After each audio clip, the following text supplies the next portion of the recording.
Today I'm going to give you some insider tips you have to know if you're an aspiring expat or digital nomad.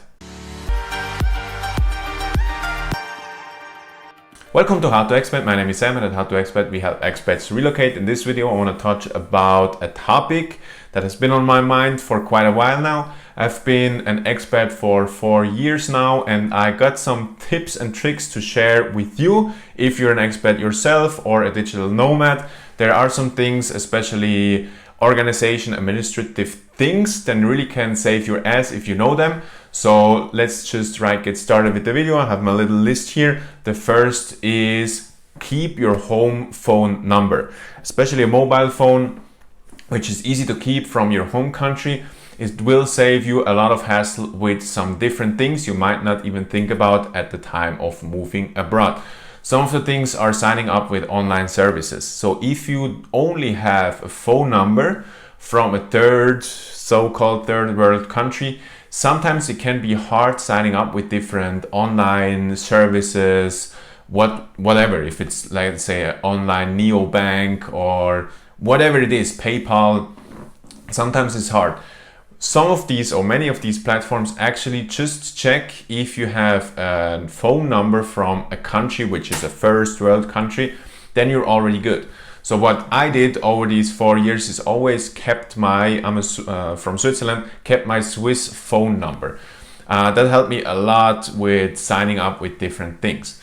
Then the next tip is very related, is trying to keep a home address. So an address in your home country that you could send stuff to. Again, this is mostly about business, signing up with some kind of services or something like that, that you need to get a letter sent to a home address in a first world country, because otherwise maybe they don't provide service in your country and all of that BS, because it's a third world country and scams are coming from there, and I don't know.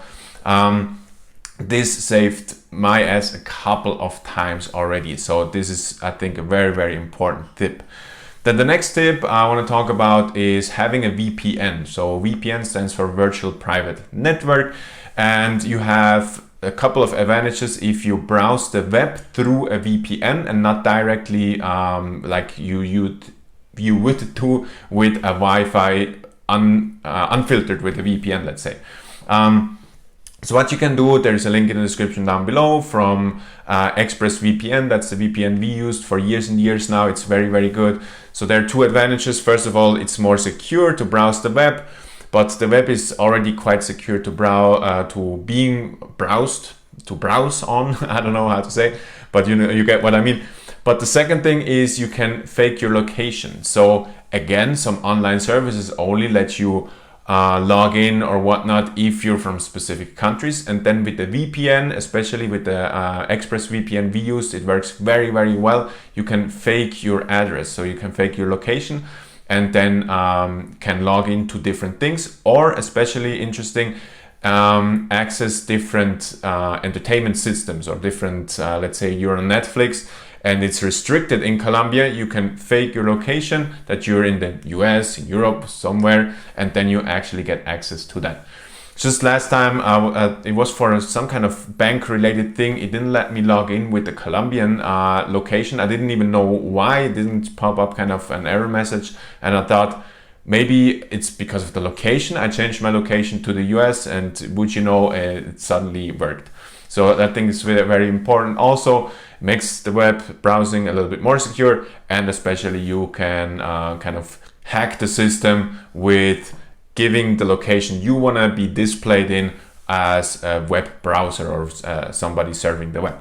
Then the next thing is Onward travel ticket. So as an expat or as a digital nomad, you sometimes don't have an exit ticket from the country you're entering in. So let's say you're from the US, you want to come into Colombia, and you don't know how long you're going to stay. Maybe you want to apply for a visa, maybe not. So what a lot of countries require when you actually come in, that you don't really think about as a normal tourist because you always have a return ticket, is proof of onward travel. So they want to see that inside of the time you're permitted, mostly it's 3 months with a normal tourist permit or tourist visa, let's say. It's usually 3 months in most countries, some of them are 6. But let's say here in Colombia, it's 3 months.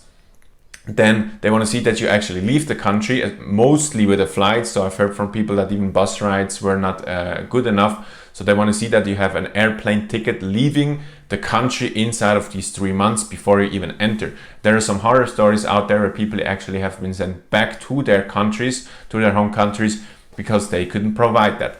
So what you can do is, of course, just book a return ticket and then never board it. That's expensive. You could book a flight that is refundable, but then getting the money back from airlines can be a hassle. So there is one really elegant solution where you can actually buy or rent a return ticket for just, I think it's under $10 or something like that.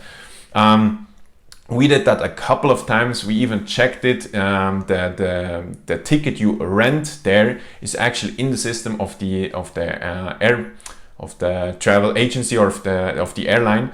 So it's a really good travel hack if you need proof of onward travel, but you don't really know if you want to go. So it's a legit thing. You actually rent a ticket. The ticket is in your name in the system of the airline, and it helped us out a lot of times while being in this situation. Then the next thing is about finances, and that's a strong suggestion I have, especially in a country which has a different currency to your home country, or at least a different currency, or let's say not so strong currency. So if it's not the US dollar, mostly in Latin America, and in Europe, I think the euro is more or less stable, but outside of that, some Asian currencies as well. So bank in your home country if you have there a stable currency. The Colombian pesos fluctuates a lot, for example, in my example here in Colombia, and lost, I think, 30% of its value since I've been here in the last 4 years. So if you bank in the country you are in, it can be not so good depending on of which currencies you're comparing. But there is another thing as well. You might not know the laws of banking in your new country. So it can be that less money, for example, is guaranteed or protected to be guaranteed to be protected. In the US, I think it's 100,000 you're protected with the government no matter what happens to your bank. But if you bank in a foreign country and you don't know really the bank that well, and the bank goes bankrupt, then you might lost all your money. So there are just different things like that you usually don't even think about. But that's a suggestion from my side. Bank in your own home country and just bring in the money that you need, maybe in a bank account if that's even needed in your actual country. Just the amount that you need to live with. Then use Airbnb. That's another tip. Use Airbnb as a search engine to first of all find out how do apartments in my new destinations look like for research, but also you can use that to use as a search engine to then contact people to get in contact with for more long-term living. So what we did a couple of times is we tried to find furnished apartments. It's quite hard. You go on Facebook groups, you try to talk to people, but there's actually a whole list of furnished apartments out there on Airbnb.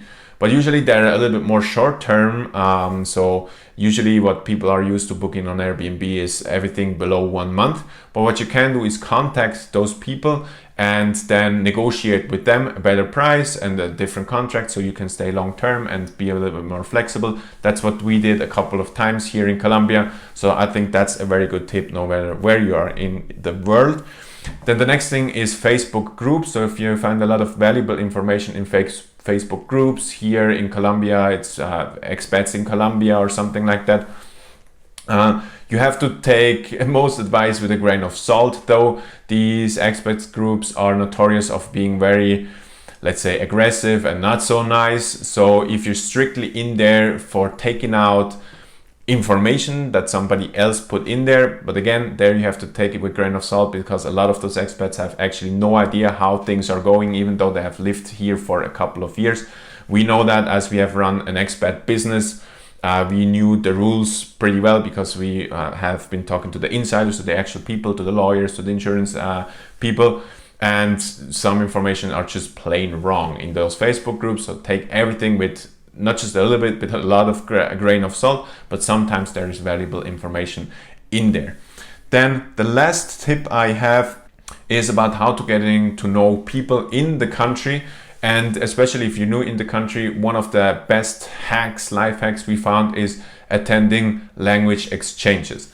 So you find a lot of interesting people there because there's usually people that use their free time to learn another language. So how language exchange works is, I take again the example of Colombia. You have a Colombian on one side of the table, and then you come into, usually it's a cafe or something, you come into the cafe, and then you will be sat down on the other side of the table and you just start talking. So you divide yourself usually 50-50, so the person, or you say, let's say the next 10 minutes we talk in English and then we talk in Spanish. So the native, the Colombian, can learn English from you, or whatever language you wanna, or he wants to learn or she wants to learn. Usually it's English, and you are learning Spanish. So we met a lot of great people through that. It's, yeah, you just get a high quality type of people there, are very interested in life, very interesting personality usually. So yes, I think that's a very good life hack as well if you want to find connections in your new country. So I think that was it for my tips. If you have any tips, if you are watching as an expat or digital nomad, let me know in the description down below. Again, if you want to see more videos like that, don't forget to subscribe. If you like that video, I always appreciate a like. See you in the next video.